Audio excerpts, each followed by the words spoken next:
Oi, gente. Então, a gente vai continuar o nosso estudo do átomo. Vamos falar um pouquinho sobre estrutura atômica. Na última videoaula, a gente falou sobre os modelos atômicos, né?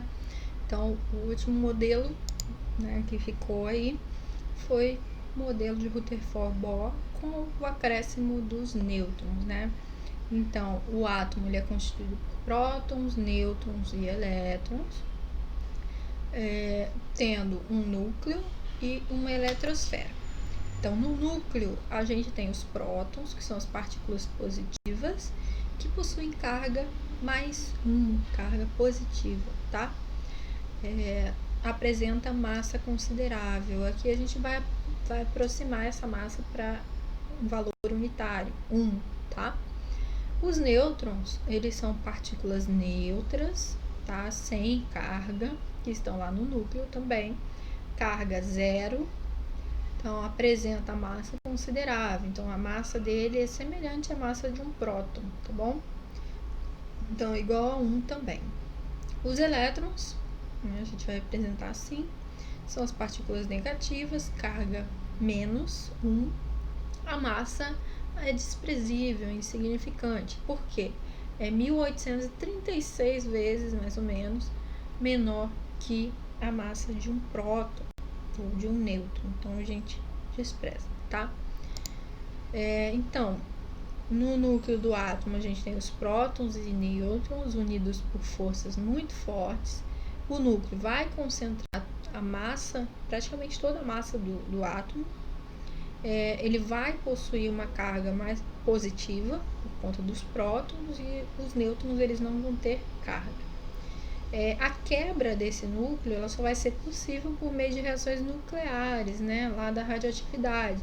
E essas quebras vão liberar uma energia muito grande, que é a base, né, das bombas nucleares e também da energia nuclear. Tá? Se trabalha muito com isso lá na usina de Angra. Então, os elétrons nos átomos, né, eles vão estar localizados numa região em torno do núcleo, que a gente chama de eletrosfera, na qual os elétrons são mantidos em órbitas por atração elétrica. Cada átomo pode possuir até 7 órbitas, e essas são chamadas de níveis de energia, ou camadas da eletrosfera, camadas eletrônicas, tá? Então, a gente tem o núcleo e as camadas eletrônicas.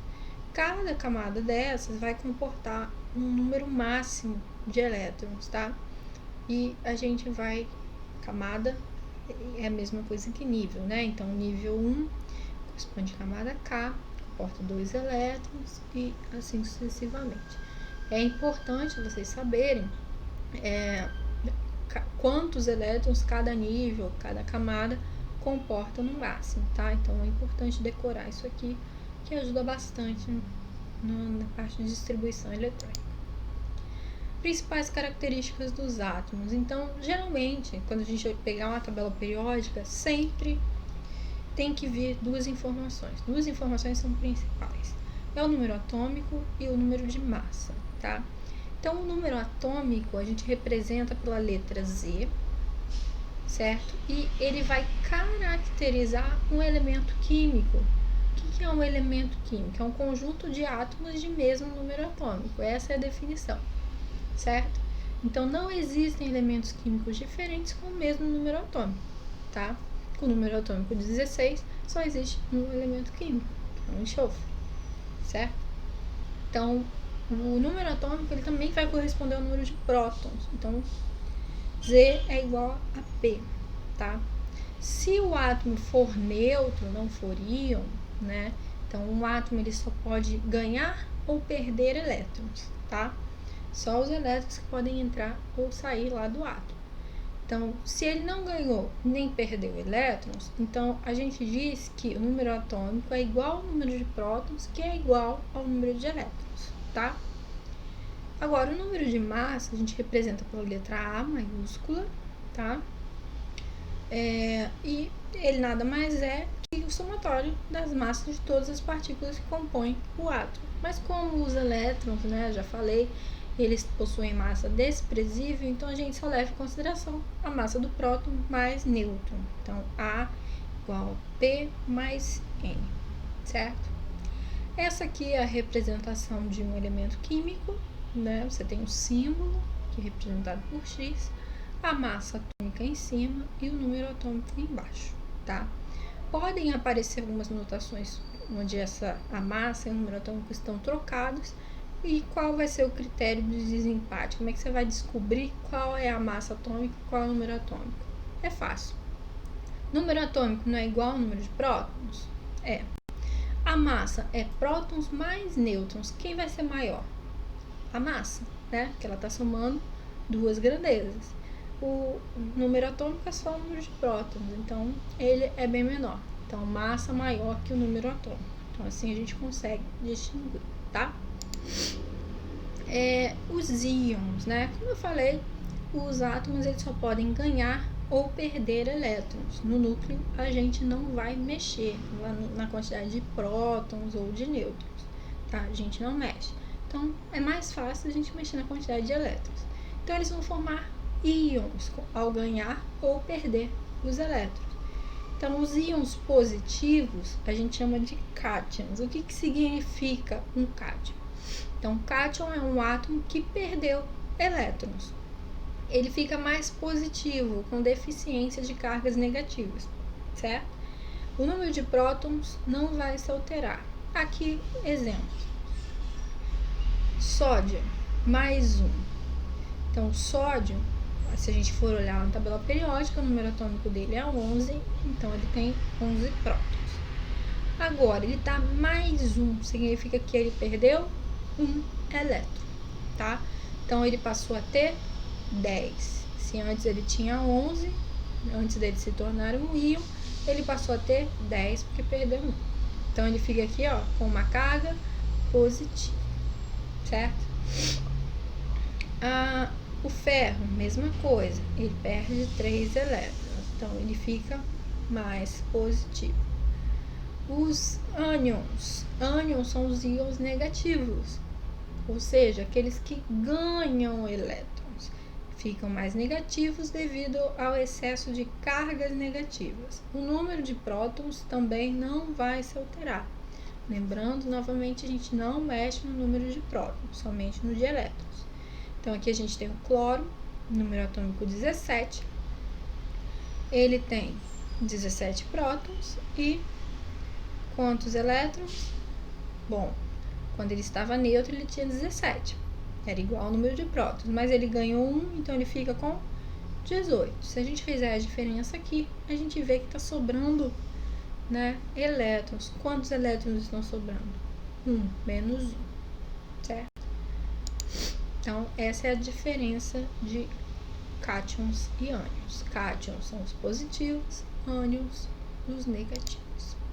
Agora, a parte de semelhança atômica, né? Então, a gente já sabe que são os prótons, a massa atômica, número de elétrons e os nêutrons, tá? Então, a gente vai observar agora átomos que apresentam alguns números iguais, tá? Então, os primeiros que a gente vê aqui são os isótopos.